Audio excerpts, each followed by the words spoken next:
Yes, Kenya. Tamu sana. Some few months ago, Charity Ngilu was on record warning OKA team that if they don't team up with Raila Molo Odinga, then they would easily be beaten for the presidency by William Ruto. That was some few months ago. And then today, Charity Ngilu just fell short of admitting that even without the OKA team, Raila Molo Odinga would still beat William Ruto. Yes. Without the OKA team, Raila would still beat William Ruto. So in this video, ladies and gentlemen, I want us to have a look at that clip, which I want you to listen to very keenly, after which, as usual, we are going to dissect it to see exactly what it means politically. Is Charity Ngilu talking from a point of information, or is Charity Ngilu just living in some kind of a dream world? That's going to form the basis of our analysis and discussion today. Listen into this. I was just saying that listening to what UDA is talking about, I cannot see anything that they will offer differently from what we know the leader of UDA has been doing. Because remember, the leader of UDA has been there as the deputy president of this country for 9 years. So what is it that he can offer something new, or that he can give to Kenyans and tell them, this is what I can offer you, that he was not able to offer, that he can't say, this is what I did. And I just wanted people to see what good leadership can do, that we can produce ourselves. I do hope that you have seen the products, all the products that we are making in Kitui, including shoes. That's what I say. I am going now to start coming together with the like-minded parties, so that although we are going to be separate parties, we are going to field candidates in our own parties. Ni lazima tuanze kujipanga ili tuingie kwa uongozi ujao, kwa sababu tunajua sasa tuko na miezi 6 na tutakuwa kwa uongozi mpya, na ni lazima tuangalie uongozi yule mpya utakuja wa kusaidia sisi wote, lakini si uongozi wa kusaidia a few people kama vile tunaona vyama vingine. Kwa hivyo nasema ya kwamba ningeomba sana, and I pray God, and I pray to God also, that for sure our NASA team will still come together, and the failure to do so may be catastrophic.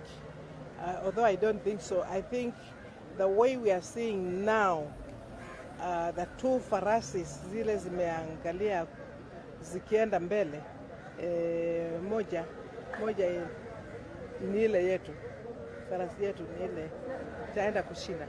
Yes, that's Charity Ngilu. And listening to Charity Ngilu, especially the last bit of her speech, she just falls short of admitting that out of the two farasis, the two horses, Raila and Ruto, Raila would beat Ruto. Yes. So, what does that mean politically?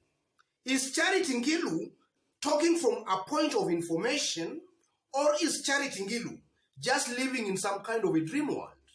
That's our analysis and discussion today. So if in case you've just bumped here for the very first time, kindly subscribe, give this video a like. Give it a like, please. Thank you. God bless you. God bless Kenya. Yes. When I talk about Charity Ngilu, I'm not just talking of any other ordinary Kenyan politician. I'm talking of a person who has contested for presidency in this country and managed almost 100% of the Kamba vote. In fact, Charity Ngilu made a very good show in her first attempt for the presidency. I'm talking about somebody who since 2002 has been in government, whether in national government or in her own county government. So this is a lady who obviously from her own experience, political experience, you can say that she has got a way of telling where power is actually heading to.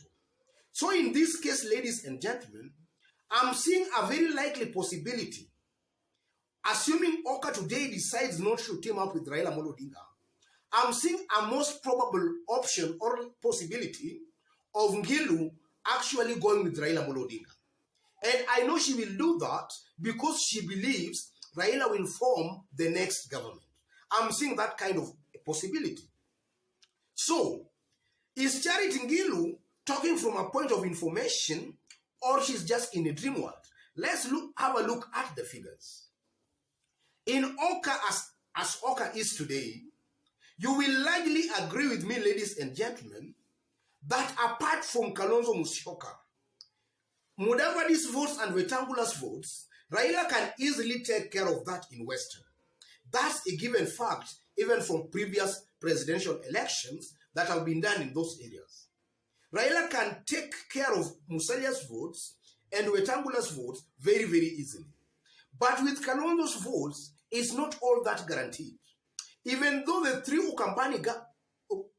Ukambani governors are showing very clear signals and signs that they might support Raila Amolo Odinga, what they can bring on the table for Raila Amolo Odinga is still not yet all that clear. But nonetheless, they will manage to still give Raila some votes. But largely from where I sit, I tend to believe Kalonzo Musyoka still has a very big sway in the Kamba vote. So assuming Kalonzo dumps Raila Amolo Odinga, a good portion of Kambani, or rather of the Kamba votes, will most definitely go away with Kalonzo Musyoka. And I'm saying about, in terms of percentage, about 70, or rather of the Kamba vote, 70 might decide to go away with Kalonzo. So how will Raila take care of the Ukambani votes that maybe Kalonzo Musyoka might deny him? From the recent opinion polls, ladies and gentlemen, it has shown that in Kiambu County alone, and this is one of the latest opinion polls, in Kiambu County alone, Raila as of now stands at about 50% of the vote. And you know, in Kiambu, 50% of the vote, that's well over 600,000 votes. And in 2017 elections, all the votes Raila got from the three Ukambani counties, Machakos, Kitui, and Makueni, all the votes Raila got from Ukambani were about 900,000 votes. So we attribute that Raila got that because of Kalonzo Musyoka. So assuming Kalonzo walks out with 900,000 votes, how is Raila going to take care of that? As things stand today, Raila already has 50% of the Kiambu vote. That's about 600,000 votes. So it's just remaining about 300,000 votes for Raila to top up the Kalonzo vote that maybe it will work out. So if you look at other Mount Kenya counties, I strongly believe that heading towards 2022 election, Raila will be able to top up that vote that maybe Kalonzo Musyoka gave him in 2017 election.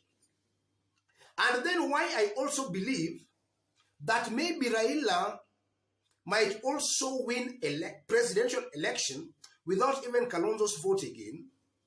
Let's look at 2017 presidential election results. In 2017 elections, Kalonzo gave Raila about 900,000 votes. In Western, Raila got about 1.3 million votes in Western. And to be fair to Mudavadi, we are assuming that half of that vote Raila got because of Musalia Mudavadi, which I know we are just being too generous to Mudavadi. So 650 plus 900,000 that Kalonzo gave Raila Amolo Odinga, that's around 1.5. Let's just round it off to about 1.5.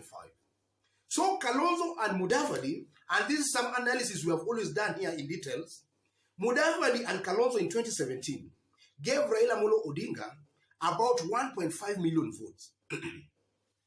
On the side of Jubilee, the votes that Uhuru Kenyatta got from Kalenjin Rift Valley were about 1.4 million votes. So we assume in 2017, Ruto gave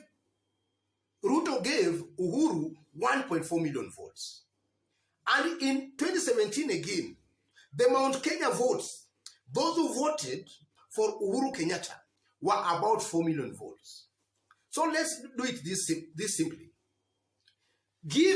Add or rather, put Kalonzo's votes, Mudavadi's votes, and William Ruto's votes. 900,000 for Kalonzo, 650 for Mudavadi, and 1.4 for Ruto. That adds it to 2.9 million votes. Raila himself in 2017 managed 3.6 million votes. Raila himself in 2017. So you can see that if you remove the Mount Kenya factor, a combination of Kalonzo, Mudavadi, and Ruto, they have about 2.9 million votes. 2.9 million votes. We round it off to 3 million votes. Raila himself has 3.6 million votes, basing our argument on 2017 election results. So if you bring in the Mount Kenya factor, give half to Ruto, give half to Raila Odinga. Raila will beat this team, or rather this combination, with 600,000 votes. That is, we are assuming that basing our analysis on 2017 presidential election results. So you can see that even without OKA, and even in the likely possibility that OKA team as a whole, Kalonzo and that team, they still support William Ruto. You can see that Raila still has some chance of actually still beating that team.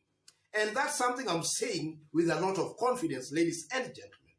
So from Ngilu's actually statement or rather speech, I tend to believe Charity Ngilu is talking from a point of information as somebody who has enough political experience in this country to know exactly where power is actually heading to. Ngilu has a long nose of smelling where power is actually heading to. And in this case, ladies and gentlemen, I strongly believe, and I honestly do believe, that even without OKA team, without OKA vote, Raila Odinga would still easily beat William Ruto. That's what I strongly believe, and that's what I maintain today. Before I conclude, just as I did indicate when we were starting, if you've just bumped here for the very first time, kindly subscribe, give this video a like. Give it a like, please. Give it a like. And to those who are watching us outside Kenya for the very first time, drop a comment, let us know from which part of the globe you are watching us from. And if possible, also subscribe, give this video a like. Give it a like, please. And then to our fans here, our subscribers, I'm very much humbled, very grateful for the kind of support you are giving me here on a daily basis by constantly giving our video likes, constantly dropping your comments. God bless you. God bless Kenya. And to any other kind of a person here, that's the kind of analysis we do here. We don't beat about the bush. We hit straight to the head. We hit the nail straight on the head and call things as they are without any fear or favor. God bless you. God bless Kenya. Tamu sana, tamu sana, tamu sana.